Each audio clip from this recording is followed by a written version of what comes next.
Creath. This is my informative speech on diabetes. These are my friends and my husband.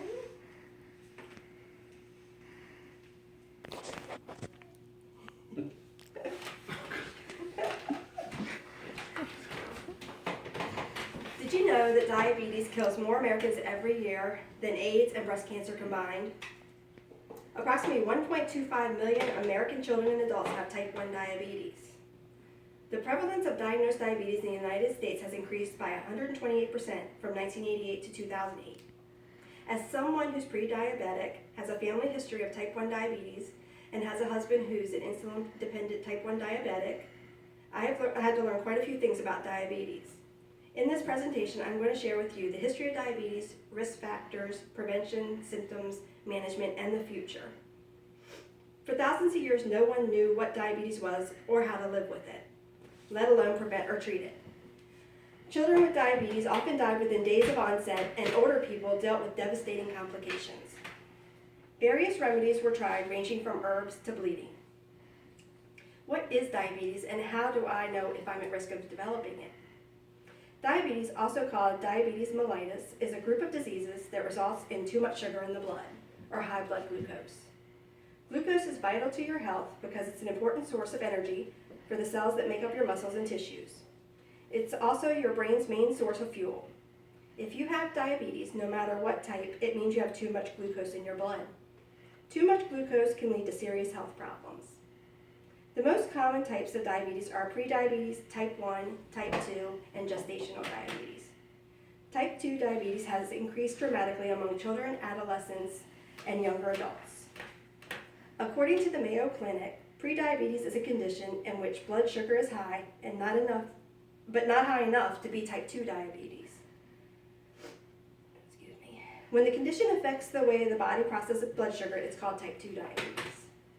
In type 1 diabetes, the body produces little or no insulin, which is a hormone that helps the glucose get into your cells and give them energy.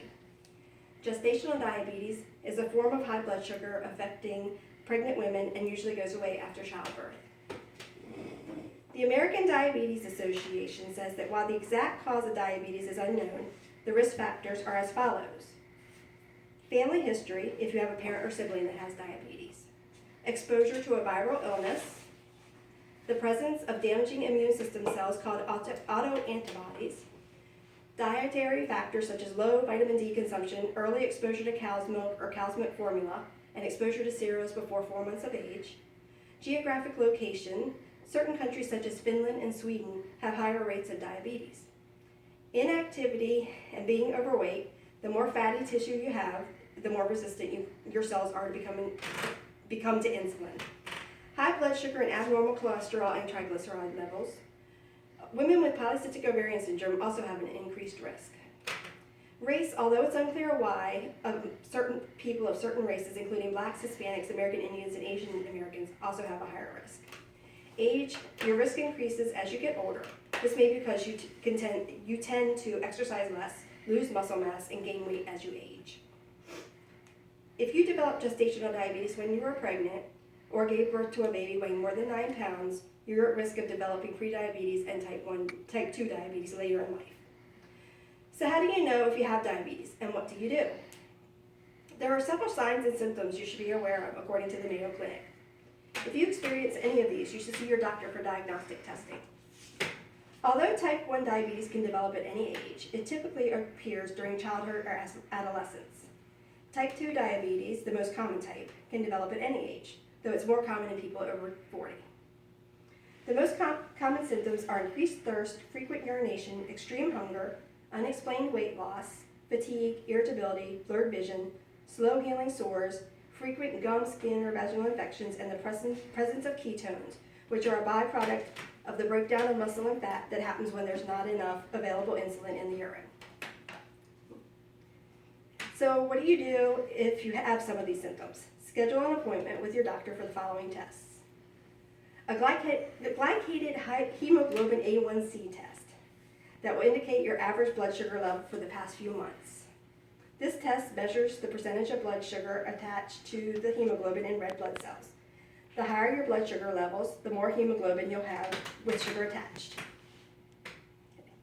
An A1C level of 6.5% or higher on 2 separate tests indicates that you have diabetes. A random blood sugar test, a blood sample taken at a random time. If it's over 200 milligrams per deciliter or higher, that suggests diabetes. A fasting blood sugar test, where a blood sample is taken after you fasted overnight. If it's less than 100 milligrams per deciliter, that's normal. Higher than the 126 on 2 separate tests or more indicates diabetes. An oral glucose tolerance test. For this test, you fast overnight and a fasting blood sugar level is measured. Then you drink a sugary liquid and blood sugar levels are tested periodically over the next 2 hours. A reading of more than 200 milligrams per deciliter after 2 hours indicates diabetes. Depending on what type of diabetes you have, blood sugar monitoring, insulin, and oral medications may play a role in your treatment. Eating a healthy diet, maintaining a healthy weight, and participating in regular activity also are important factors in managing diabetes.